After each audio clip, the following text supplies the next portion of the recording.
பேர்ல்வின் PVC meta partners அனைவருக்கும் வணக்கம். PVC மெட்டாவில் புதுசாக வந்திருக்கக்கூடிய நோட்டிஃபிகேஷனை பற்றி நாம் டீட்டெயிலாக இந்த வீடியோவில் பார்க்க போகிறோம். ஸோ இதுதான் பார்த்தீங்க அப்படின்னா பிவிசி மெட்டா .io வெப்சைட்டில் புதுசாக வந்திருக்கக்கூடிய நோட்டிஃபிகேஷன். இந்த நோட்டிஃபிகேஷனில் என்ன கொடுத்துருக்காங்க அப்படிங்கிறத டீட்டெயிலாக நாம் பார்க்கலாம். ஸோ முதல்ல இந்த நோட்டிஃபிகேஷனில் என்ன கொடுத்துருக்காங்க அப்படின்னா, பிவிசி மெட்டாவில் சீடு ஃபண்டிங்கோட ஃபஸ்ட்டு ஃபேஸ் பார்த்தீங்க அப்படின்னா கம்ப்ளீட் ஆகிடுச்சு அப்படிங்கிறத சொல்லியிருக்கிறாங்க. அதாவது சீடு ஃபண்டிங் லான்ச் ஆகும்போது யாரெல்லாம் சீட் பார்ட்னராக பிவிசி மெட்டாவில் இணைஞ்சோமோ அவங்க எல்லாருக்குமே பார்த்தீங்க அப்படின்னா 150% ஸ்டாக்கிங் ரிவார்டு வந்து கம்ப்ளீட் ஆகிடுச்சு. இது வரைக்கும் பார்த்தீங்க அப்படின்னா 600 நாள் வந்து பிவிசி மெட்டாவில் சீடு ஃபண்டிங் லான்ச் ஆகி முடிஞ்சிடுச்சு. ஸோ இதை வந்து தெளிவாக இந்த ஃபஸ்ட்டு பாயிண்டில் வந்து சொல்லியிருக்காங்க. ஸோ அதே வாய்ப்பு யாருக்கெல்லாம் வந்து சீட் பார்ட்னர் அதாவது சீடு ஃபண்டிங் 600 நாள் கம்ப்ளீட் ஆகி 150% ரிவார்டு கிடச்சிருக்குதோ அவங்க எல்லாருக்குமே பார்த்திங்கன்னா திரும்பியும் ஒரு வாய்ப்பு வந்து, அதாவது சீடு ஃபண்டிங் பண்ணும்போது பிவிசி மெட்டாவோட ப்ரைஸ் வந்து என்ன ப்ரைஸ் இருந்துச்சோ அதே ப்ரைஸில் இப்போயும் வந்து சீடு ஃபண்டிங் வந்து பண்ண முடியும் அப்படிங்கிறத சொல்லியிருக்காங்க. அதாவது இப்போயும் பிவிசி மெட்டாவில் $1 வந்து நாம் டோக்கனை வந்து ஸ்டாக்கிங் பண்ண முடியும் அப்படிங்கிற ஒரு தகவல் வந்து இதில் கொடுத்துருக்காங்க. அடுத்த விஷயம் பார்த்திங்க அப்படின்னா, பிவிசி மெட்டாவை ட்ரேட் பண்ணும்போது, அதாவது ஒருத்தர்கிட்டருந்து ஒருத்தர் பிவிசி மெட்டாவை வாங்கும்போதோ விற்கும்போதோ ஒரே ப்ரைஸில், அதாவது லைவ் ப்ரைஸில் வாங்கிறதுக்கான ஏற்பாடு வந்து கூடிய சீக்கிரத்தில் அறிமுகப்படுத்தப்படும் அப்படிங்கிறத சொல்லியிருக்காங்க. அதாவது நான் ஒரு பிவிசி மெட்டாவை $100 விற்கிறேன் அப்படின்னா, அதாவது உங்கள்கிட்ட விற்றாலும் $100 தான், இன்னொருத்தர்கிட்ட விற்றாலும் $100 தான். அதே போல் யாருக்கிட்ட விற்றாலும் அந்த பிவிசி மெட்டாவை நான் $100 தான் விற்க முடியும். ஸோ அதே போல் தான் வாங்குறதும், நான் வந்து உங்கள்கிட்டருந்து ஒரு பிவிசி மெட்டா வாங்கினாலும் அதே $100 தான், இன்னொருத்தர்கிட்டருந்து பிவிசி மெட்டா நான் வாங்கினாலும் அதே $100 தான். வேறு யார்கிட்டேருந்து எத்தனை பேர்கிட்டேருந்து வாங்கினாலும் பிவிசி மெட்டாவோட ப்ரைஸ் வந்து லைவ் ப்ரைஸ் என்ன ப்ரைஸோ அதே ப்ரைஸில் தான் என்னால் வாங்க முடியும். ஸோ அந்த மாதிரி ஒரு ஆப்ஷனை, ஒரு ஸ்டெப்பை வந்து கூடிய சீக்கிரத்தில் எடுக்க போகிறதா சிஸ்டம் சைட்லேருந்து சொல்லியிருக்காங்க. அப்படி பண்ணும்போது பிவிசி மெட்டாவுடைய ப்ரைஸ் வந்து இன்க்ரீஸ் ஆகிறதுக்கான பாசிபிலிட்டி, அதாவது வாய்ப்பு வந்து அதிகமாக இருக்கும் அப்படிங்கிறத இதில் வந்து சொல்லியிருக்காங்க. அதே போல் பிவிசி மெட்டாவை வாங்குறவங்களுக்கும் சரி விற்கிறவங்களுக்கும் சரி லைவ் ப்ரைஸில் சரியான ஒரு விலையில் வந்து பிவிசி மெட்டா வாங்கவும் முடியும் விற்கவும் முடியும் அப்படிங்கிறத சொல்லியிருக்காங்க. ஸோ இந்த ஸ்டெப்ஸு பார்த்திங்க அப்படின்னா இந்த ஆப்ஷன் வந்து கூடிய சீக்கிரத்தில் எடுக்க போகிறதா சொல்லியிருக்காங்க. அடுத்து ஃபைனலாக கொடுத்துருக்கக்கூடிய பாயிண்ட் என்ன அப்படின்னா, ரெஃபரல் ரிவார்டு சீடு ஃபண்டிங்கில், அதாவது இது வரைக்கும் பார்த்திங்கன்னா நம்ம டோக்கன் ஃபார்மிங்கில் தான் ரெஃபரல் ரிவார்டு வந்து கொடுத்துட்ருக்குறாங்க. இதுக்கப்புறமா சீடு ஃபண்டிங்லேயுமே 20 லெவலுக்கான ரெஃபரல் ரிவார்டு வந்து அறிமுகப்படுத்த போகிறதா சொல்லியிருக்காங்க. சீடு ஃபண்டிங்கில் டோக்கன் ஸ்டாக்கிங் பண்ணும்போது அதிலிருந்து நமக்கு ரெஃபரல் ரிவார்டு வந்து 20 லெவல் வரைக்கும் நமக்கு ரெஃபரல் ரிவார்டு வந்து கிடைக்க போகுது. ஃபைனலாக பிவிசி மெட்டா எப்பயுமே மக்களுடைய பாதுகாப்பான எதிர்காலத்துக்காக, அதாவது யூசர்ஸுடைய பாதுகாப்பான எதிர்காலத்துக்காக எப்பயுமே முயற்சி பண்ணோம் அப்படிங்கிறதையும் தெளிவாக சொல்லியிருக்கிறாங்க. ஸோ அவ்வளோதான். இந்த அப்டேட்டு தான் பார்த்திங்க அப்படின்னா லேட்டஸ்ட்டாக வந்திருக்கக்கூடிய நோட்டிஃபிகேஷனில் கொடுத்துருக்காங்க. ஸோ வரக்கூடிய நாட்களில் பிவிசி மெட்டாவில் சிஸ்டம் இதில் வந்து சொல்லியிருக்கிற மாதிரியான நிறைய சேஞ்சஸ் வந்து வரப்போகுது. ஸோ பிவிசி மெட்டாவில் சீடு ஃபண்டிங் ஸ்டார்ட் ஆகி 600 நாள் முடிஞ்சிருச்சு. அதே போல் 150% டோட்டலாக 150% ரிவார்டும் வந்து கம்ப்ளீட் ஆகிடுச்சு அப்படின்னு சொல்லியிருக்காங்க. ஸோ அதை எப்படி நாம் செக் பண்ணுறது அப்படின்னா, பிவிசி மெட்டாவுடைய வெப்சைட்டை ஓப்பன் பண்ணி ஸ்டாக்கிங் ஸ்டேட்டஸில் போய் பார்த்தீங்க அப்படின்னா நமக்கு எந்த அளவுக்கு பிவிசி மெட்டா ரிலீஸ் ஆகிருக்கு அப்படிங்கிறத பார்க்க முடியும். ஸோ இதில் கடைசியாக பார்த்தீங்க அப்படின்னா 1, 2, 3 ஸோ இது 3த்துக்குமே பார்த்தீங்கன்னா 150% ஸ்டாக்கிங் ரிவார்டு வந்து ரிலீஸ் ஆகிடுச்சு. என்றைக்கு வந்து இது ஸ்டாக்கிங் பண்ணது அப்படின்னு பார்த்தோம் அப்படின்னா 28 ஜூலை 2022 இது 3மே பார்த்தீங்க அப்படின்னா ஸ்டாக்கிங் பண்ணியிருக்குது. ஸோ இதே போல் யாரெல்லாம் வந்து பிவிசி மெட்டா லான்ச் ஆகும்போது 28 ஜூலை 2022 ஸ்டாக்கிங் ஆன எல்லாருக்கும் பார்த்தீங்க அப்படின்னா 150% ஸ்டாக்கிங் ரிவார்டு வந்து கம்ப்ளீட் ஆகிருக்கும். ஸோ இதை வந்து செக் பண்ணிக்கோங்க.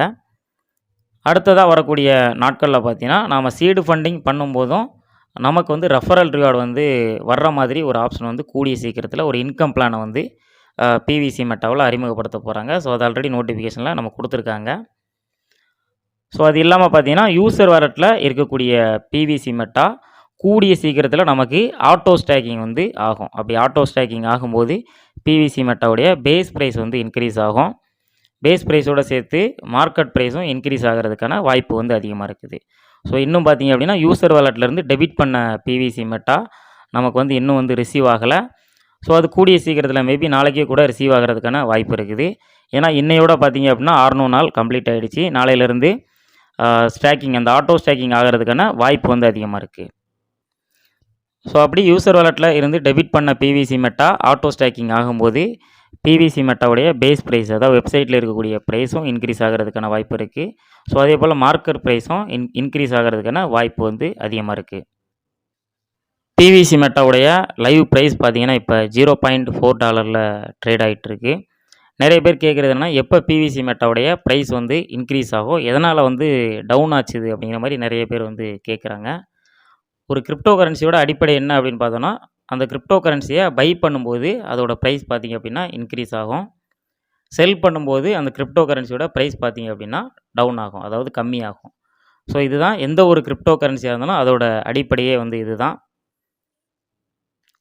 ஸோ அப்படி இருக்கும்போது எப்போ வந்து ஒரு கிரிப்டோ கரன்சியை வந்து மக்கள் வந்து பை பண்ணுவாங்க, எப்போ வந்து செல் பண்ணுவாங்க அப்படிங்கிறது நமக்கு தெரியாது. ஸோ அவங்க எப்போ வேணாலும் பை பண்ணலாம், எப்போ வேணாலும் செல் பண்ணலாம். ஸோ அதனால் ஒரு கிரிப்டோ கரன்சியோட ப்ரைஸ் அப்படிங்கிறது எப்போ வேணாலும் இன்க்ரீஸ் ஆகிறதுக்கான வாய்ப்பும் இருக்குது. அதே போல் எப்போ வேணாலும் டவுன் ஆகிறதுக்கான வாய்ப்பும் இருக்குது. ஸோ இதே இது ஒரு பிரபலமான கிரிப்டோ கரன்சி அப்படின்னா, இப்போ உதாரணமாக ஒரு பிட்காயின் எடுத்துக்கோங்க. பிட்காயின் அப்படிங்கிறது எல்லாருக்குமே தெரிஞ்ச ஒரு கிரிப்டோ கரன்சி, ரொம்ப பிரபலமான ஒரு கிரிப்டோ கரன்சி. ஸோ இந்த பிட்காயினோட ப்ரைஸ் வந்து எப்போ இன்க்ரீஸ் ஆகும் அப்படிங்கிறது ஒரு சில தகவல் மூலமாக நம்மளால் வந்து தெரிஞ்சிக்க முடியும். அதாவது நிறைய எக்ஸ்சேஞ்சில் பார்த்தீங்க அப்படின்னா பிட்காயின் வந்து லிஸ்ட் ஆகிருக்கும். பிட்காயின் லிஸ்ட் ஆகாத எக்ஸ்சேஞ்சை வந்து இருக்காது. அதே போல் நிறைய இன்வெஸ்டர்ஸ் வந்து இருப்பாங்க.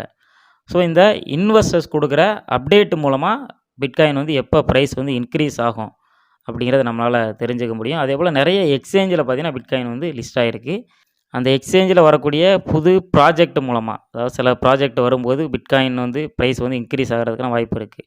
ஸோ இந்த மாதிரியான ப்ராஜெக்ட் மூலமாக இந்த மாதிரி ப்ராஜெக்ட் வந்து நிறைய வரும்போது அந்த பிட்காயினோட ப்ரைஸ் வந்து இன்க்ரீஸ் ஆகும் அப்படிங்கிறது நம்மளால் வந்து தெரிஞ்சிக்க முடியும். ஸோ இந்த மாதிரி சில பிரபலமான கிரிப்டோ கரன்சி எப்போ வந்து ப்ரைஸ் வந்து இன்க்ரீஸ் ஆகும், எப்போ வந்து டவுன் ஆகும் அப்படிங்கிறத நம்மளால் தெரிஞ்சிக்க முடியும். பட் பிவிசி மெட்டா அப்படிங்கிறது பார்த்திங்கன்னா புதுசாக ஆரம்பிக்கப்பட்ட ஒரு கிரிப்டோ கரன்சி. இன்னும் பார்த்திங்கன்னா எந்த ஒரு குளோபல் எக்ஸ்சேஞ்சிலுமே லிஸ்ட் ஆகாத ஒரு கிரிப்டோ கரன்சி. ஸோ இந்த ஒரு ஸ்டேஜில் பார்த்திங்கன்னா எப்போ வேணாலும் பிவிசி மெட்டாவோட ப்ரைஸ் வந்து இன்க்ரீஸ் ஆகலாம், எப்போ வேணாலும் டவுன் ஆகலாம். இதை வந்து நம்மளால் வந்து கரெக்டாக வந்து கணிக்க முடியாது. ஸோ பிவிசி மெட்டாவுடைய ப்ரைஸை குளோபல் எக்ஸ்சேஞ்சை வச்சோ இல்லை வந்து இன்வெஸ்டர்ஸ் வச்சோ நம்மளால் வந்து கணிக்க முடியாது. சிஸ்டத்தில் வரக்கூடிய சில அப்டேட் மூலமாக நம்மளால் வந்து தெரிஞ்சிக்க முடியும். சிஸ்டம் வந்து கடைசியாக என்ன சொல்லியிருக்காங்க அப்படின்னா, பிவிசி மெட்டாவோட ப்ரைஸ் வந்து கூடிய சீக்கிரத்தில் 2 டிஜிட்டில் ரீச் ஆகும் அப்படிங்கிறத சொல்லியிருக்காங்க. அதாவது $10 அப்படின்னா 10க்கு மேலே எவ்வளோ டாலர்ஸ் வேணாலும் இருக்கலாம். ஸோ இந்த மாதிரி ஒரு அஃபிஷியலாக இன்ஃபர்மேஷன் கொடுத்துருக்காங்க. ஸோ அது இல்லாமல் பிவிசி மெட்டாவுடைய ஃபஸ்ட்டு ஃபேஸ் பார்த்திங்க அப்படின்னா சீடு ஃபண்டிங்கில் கம்ப்ளீட் ஆகிருக்குது. ஸோ ஃபஸ்ட்டு ஃபேஸ் பிவிசி மெட்டாவில் சீடு ஃபண்டிங் ஸ்டார்ட் ஆகும்போது என்ன ப்ரைஸ் இருந்தோ அதே ப்ரைஸ் தான் பார்த்திங்கன்னா இப்போயும் நமக்கு வெப்சைட்டில் இருக்குது. ஸோ எப்படி ஃபஸ்ட்டு ஃபேஸ் வந்து ஸ்டார்ட் ஆகி பிவிசி மெட்டாவோட ப்ரைஸ் வந்து கொஞ்சம் கொஞ்சமாக இன்க்ரீஸ் ஆச்சுதோ, அதாவது சீடு ஃபண்டிங் பண்ணும்போது கொஞ்சம் கொஞ்சமாக இன்க்ரீஸ் ஆச்சுதோ, அதே போல் ஸோ கூடிய சீக்கிரத்தில் சிஸ்டம் வந்து ஆட்டோ ஸ்டாக்கிங் வந்து சீடு ஃபண்டிங்கில் வந்து ஆக போகுது. நம்ம யூசர் வாலெட்டில் இருந்த பிவிசி மெட்டாவை சிஸ்டம் ஆல்ரெடி டெபிட் பண்ணியிருக்காங்க.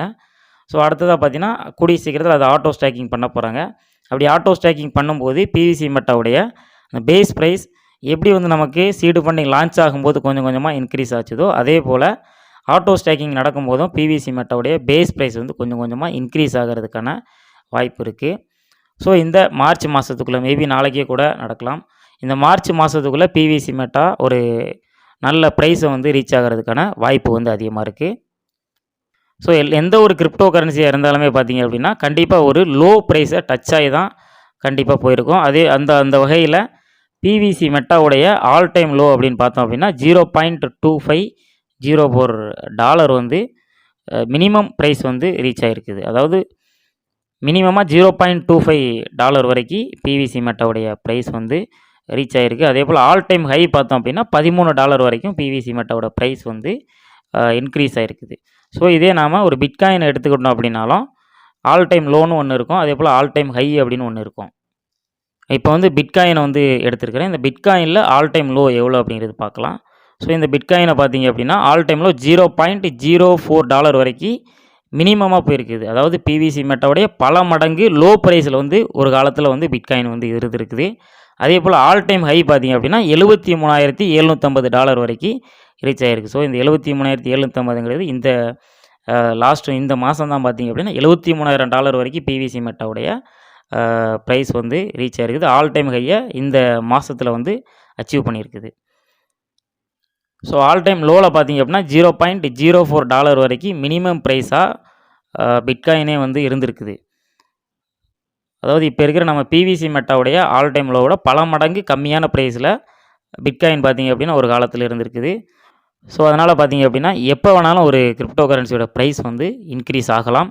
ஸோ அது வரைக்கும் நாம் பொறுமையாக இருந்தோம் அப்படின்னா நல்ல ஒரு ப்ராஃபிட்டை வந்து இந்த கிரிப்டோ கரன்சி பிளாட்ஃபார்மில் வந்து நம்மளால் எடுக்க முடியும். ஸோ அவ்வளோதான் இந்த வீடியோ எல்லாருக்கும் ஷேர் பண்ணுங்கள். தேங்க்யூ.